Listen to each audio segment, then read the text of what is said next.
Sveicināti! Tātad vēl viena lieta, par ko es gribu ar jums parunāt saistībā ar naudas psiholoģiju un vispār ar naudas un finanšu lietām. Tātad ir nauda un garīgums.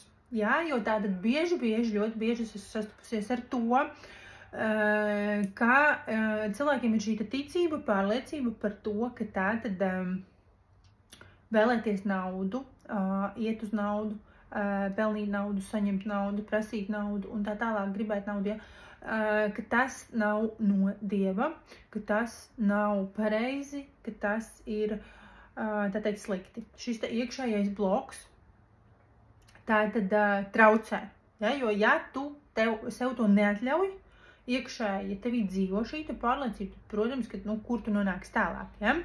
Nekur tu daudz tālāk neaizies, jo šī zemapziņa, dažādas zemapziņas programmas un schēmas ir daudz spēcīgākas nekā tā realitāte. Pēc realitātes tu vari tikai spriest, kas notiek tevī iekšā. Tātad tava reālā, tava materiālā pasaule parāda tev, kādas ir tavas iekšējās programmas, schēmas un pārliecības. Un otrādi, tavas iekšējās programmas, schēmas un pārliecības parādās tavā reālajā un materiālajā pasaulē visos jautājumos patiesībā. Bet runājot tātad par naudu un garīgumu.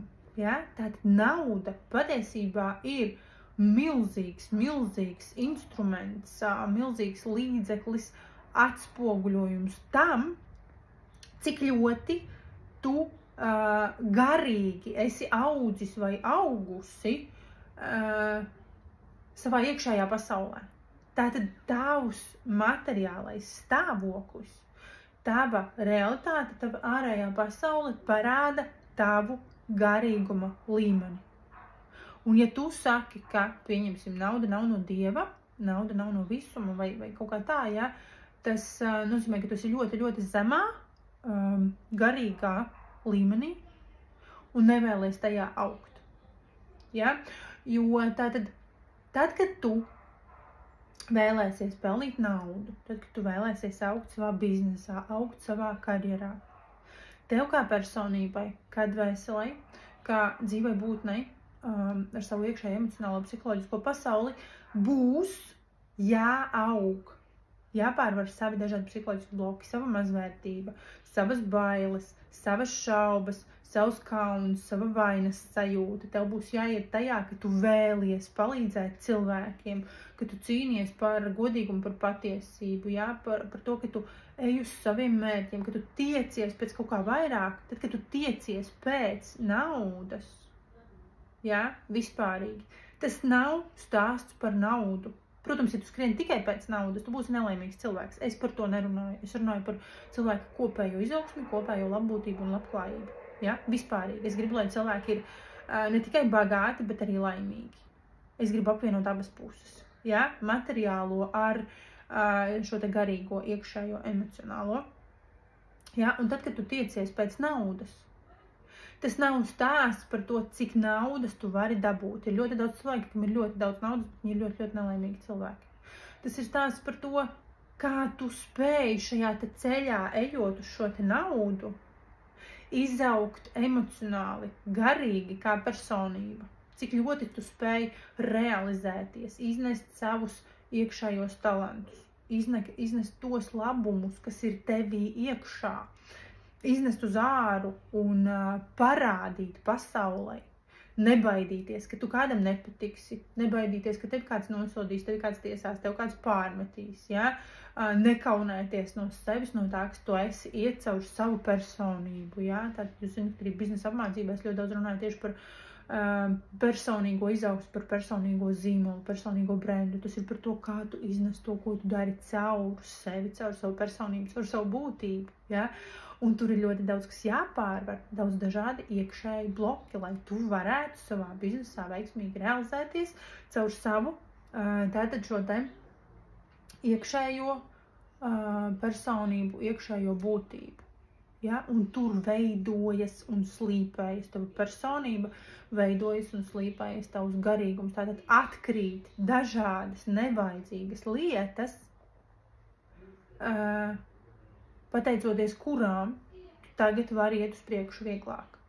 Un tad tu vari maksimāli daudz palīdzēt pasaulē, palīdzēt citiem cilvēkiem nest labumu šeit, šajā zemē, šajā pasaulē. Un tieši par to gala rezultātā un gala beigās Dievs tev pasakās, visums tev pasakās, kosmos tev pasakās, nezinu, katrs sauc kā grib, bet stāsts ir par vienu un to pašu. Tā ir iekārtoti pasaules likumi. Un ja tu nesaproti pasaules likumus, ja tu neesi kontaktā ar tiem, ja tu neesi kontaktā ar sevi, ja tu maksimāli nerealizē savu potenciālu, tad, protams, ka tu neko arī nesaņems atpakaļ. Pasaule ir iekārtota tajā, ka tu dod un tajā, ka tu ņem. Tajā, ka tu dod un tajā, ka tu ņem. Un ja tu nedod sevi, tu nesaņem arī atpakaļ to, ko pasaule tev varētu dot.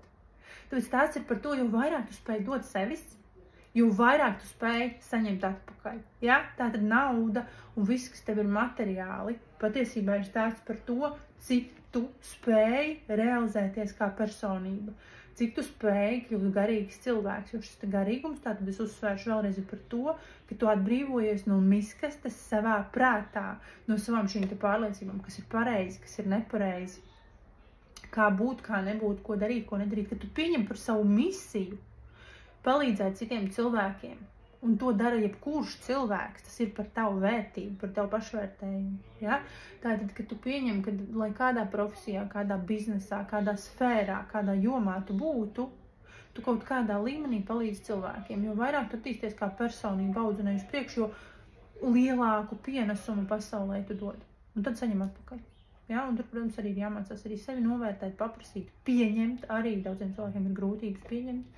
Ja, un tā tālāk, un te nostrādāt dažādas lietas, kā sevi analizēt, kā ieraudzīt savus šos te triggerus, atpazīt, pārstrādāt, lai maksimāli tātad izietu ārā no sevis, iznestu savu personību un caur to palīdzētu pasaulē, palīdzētu citiem cilvēkiem, lai tu varētu maksimāli realizēt savu potenciālu. Un tad, kad tu to dari maksimāli daudz, maksimāli labi, maksimāli kvalitatīvi un esi maksimāli komfortā ar sevi un ārējo pasauli, jo vairāk cilvēkiem tu vari palīdzēt, vairāk tu vari palīdzēt pasaulē, jo vairāk tu saņem atpakaļ.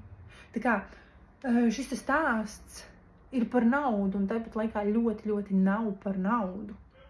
Tas ir par tevi kā personību. Tas ir par taviem dvēseles izaicinājumiem. Nauda tev ir tikai kā skolotājs. Kā skolotājs, tāpat kā jebkurš cits cilvēks, tāpat kā viss, kas notiek tev apkārt, kas tev atspoguļo to, kas notiek tev iekšienē, kas tev parāda un izgaismo to, kur tev kā dvēselē būtu jāaug, kur tev ir jāatsakās no tiem blokiem, no tām lietām, kas tev traucē iet uz priekšu. Tātad, jo dvēsele vairāk atbrīvojās no nevajadzīgām lietām, jo augstāk tā var uzlidot, tā teikt, plašāk aiziet pasaulē, ja, sasniegt savu maksimālo potenciālu un to piedzīvot. Jo vairāk, kā jūs teicu, jūs saņemsiet atpakaļ. Tāpēc, jebkurš naudas stāsts būs par tavu garīgo izaugsmi, dvēselisko izaugsmi un personīgo izaugsmi.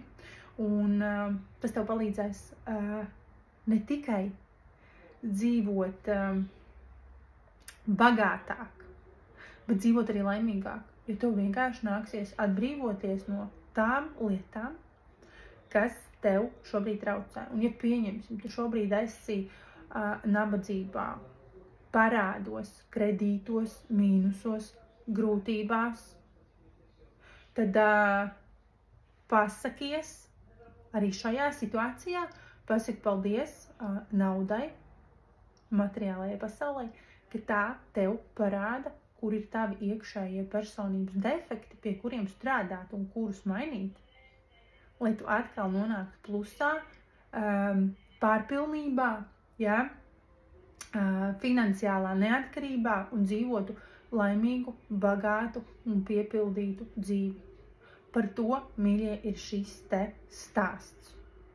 Tā kā tālūk, tas šodienai viss. Paldies jums, ka klausījāties. Ar jums bija Vita Solo, personīgās izaugsmes un biznesa coachs. Noteikti apmeklējiet manu mājaslapu, lai pievienotos kādām sev interesantām programmām, kuras